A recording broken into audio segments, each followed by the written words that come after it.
Para business leaders dan intellectual business community, kita jumpa lagi dalam acara CEO Reference.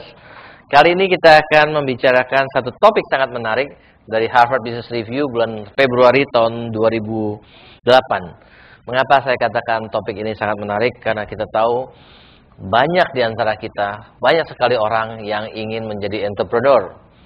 Ya, kalau kita survei, mungkin majority orang akan bilang jadi entrepreneur itu enak dan pengen jadi entrepreneur, walaupun sebagian orang merealisasikannya, sebagian orang tidak merealisasikannya.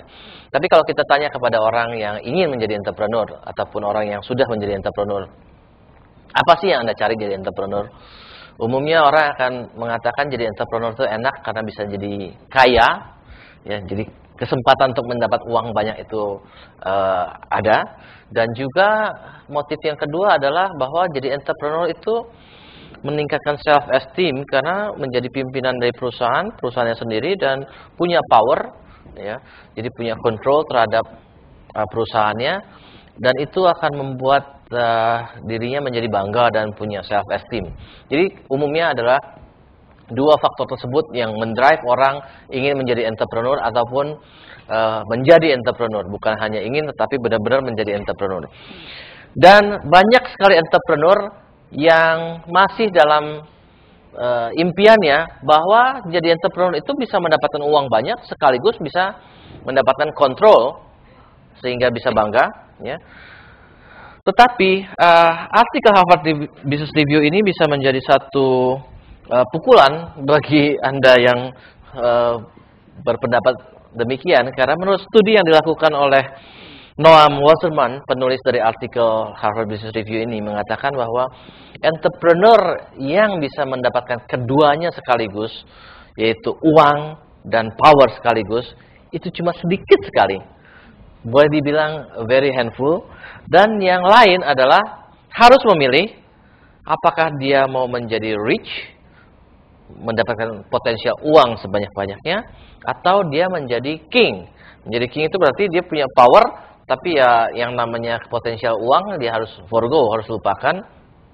Tapi kalau dia mau menjadi orang yang rich, kaya, dia harus forgo dia punya power. Kenapa? Karena pada entrepreneur yang ingin mendapatkan potensial sebanyak-banyaknya dari company-nya dalam arti kata uang, maka dia harus membuka diri kepada orang lain. Dalam arti kata dia harus membuka diri kepada venture capitalist, kepada orang lain yang ingin investasi uang ke dalam perusahaannya yang potensial. Dan most likely, dan menurut studi ini sangat akan terjadi bahwa cepat atau lambat, atau bukan hanya cepat atau lambat, dalam tempo beberapa tahun saja founder itu akan disingkirkan sebagai CEO dan akan diangkat seorang CEO yang lebih profesional, yang lebih punya kemampuan mengembangkan company-nya. Jadi foundernya itu begitu invite orang lain akan bilang perusahaan ini akan punya masa depan lebih baik kalau dipimpin oleh orang lain. Anda sudah membukakan pintunya, melahirkan perusahaan ini, terima kasih, you singkir ke samping, biarkan orang lain yang membesarkan company ini. Karena kita tahu memang bahwa secara jujur tidak ada orang yang bisa segala hal. Founders itu umumnya punya kemampuan untuk melahirkan satu produk atau melahirkan satu perusahaan, menjadi seorang ibu yang melahirkan, tetapi skill atau arts ataupun kemampuan untuk melahirkan dan membesarkan anak itu beda, ya. Dan jarang orang yang bisa punya kemampuan dua-duanya ini. Ada orang yang bisa punya kemampuan dua-duanya ini dan kemudian menjadi sukses, tetapi kebanyakan orang dan kebanyakan founders itu kemampuannya adalah melahirkan, tapi membesarkan itu memerlukan satu keterampilan yang kompleks, ya, yang biasanya sulit diperoleh dalam waktu yang singkat sesuai dengan perkembangan perusahaannya. Jadi kalau makin perusahaannya makin cepat berkembang, makin entrepreneur ini makin susah cope up dengan kemampuannya untuk bisa menjaga perusahaan ini sesuai dengan potensinya. Nah, jadi studi ini cukup merupakan bahan untuk pemikiran bagi kita yang mendirikan perusahaan, entrepreneurs, yang tadinya berpikir kita bisa mendapat uang dan sekaligus power.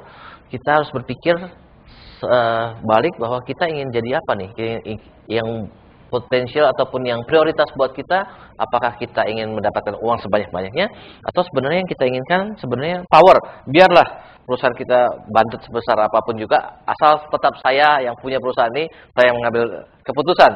Ya, tiap orang punya choice masing-masing. Tetapi saya hari ini mengundang Pak Saripin Taidi. Pak Saripin Taidi ini seorang entrepreneur yang membuat perusahaan dari nol, seorang founders. Dan beliau adalah Entrepreneur of the Year dari Ernst & Young di tahun 2004, Pak ya. Dan juga beliau mendapatkan award entrepreneurship dari Asia Pacific Entrepreneurship Award di tahun 2008. Kita beri tepuk tangan dulu Pak Saripin. Nah, kita pengen tahu dari Pak Saripin sebagai seorang pelaku, seorang founders, dan mudah-mudahan Pak Saripin juga sudah melakukan soul searching untuk mengerti dirinya sendiri, apa sih yang dia inginkan dengan jadi entrepreneur ini, supaya kita bisa belajar dari beliau, dari pengalaman beliau, apa dilemanya, bagaimana beliau akhirnya mengambil keputusan dalam hal ini. Pak Saripin, first questions after saya usulkan ini topik untuk kita bicarakan, apakah Pak Saripin sudah melakukan soul searching? Apa sih yang Anda inginkan, Anda yang cari sebagai seorang founder di company, sebagai seorang entrepreneur? Ya baik, pertama kali setelah diajak oleh Pak Bayu, saya terima artikel ini. Begitu saya lihat, sangat menarik artikel ini. Sebenarnya setelah saya baca artikel ini ditambah oleh beberapa tesis yang dilakukan oleh beberapa mahasiswa di Harvard Business School, ternyata mengkonfirmasi apa yang saya pikirkan selama ini. Sebagai seorang businessman, dari awal sampai terakhir tahap ini, hampir 30 tahun saya berbisnis, mulai dari nol sejak 1980. Saya melihat artikel ini cukup punya tantangan yang sangat besar buat saya berpikir. Dan ternyata apa yang saya pikirkan selama ini benar, yang saya lakukan, yang saya pikirkan sedang mau lakukan. Nah, kalau melihat pertanyaan dari Bapak dan artikel ini, saya akan bermulai dari awal saya mulai berbisnis. Saya kira setiap orang hampir sama. Kita human nature. Ketika kita masih mulai dari satu bisnis, kita tidak pikirkan tentang power, tentang apa, yang kita cari adalah uang. Pada saat itu, dalam proses perkembangan perusahaan itu, sebenarnya di antara itu, kita sudah terakumulasi sesuatu hal yang di dalam itu, dalam proses ada satu power. Tetapi kita nggak sadar, waktu itu kita masih mulai dengan, kita mau cari duit, berkembang perusahaan ini. Tetapi setelah jalan sampai sekian tahun, sampai satu titik itu akan membuat kita sadar. Tergantung foundernya mau kemana. Pak Saripin, boleh saya break dulu. Pada saat Pak Saripin memutuskan untuk mendirikan satu perusahaan, apakah itu terjadi because you have no other choice? Dalam arti kata, Anda tidak melihat ada kesempatan employed dengan posisi yang cukup baik dan gaji yang cukup baik, sehingga lebih baik usaha sendiri? Atau pada saat itu you have choice, but you chose dengan sadar saya mau jadi entrepreneur?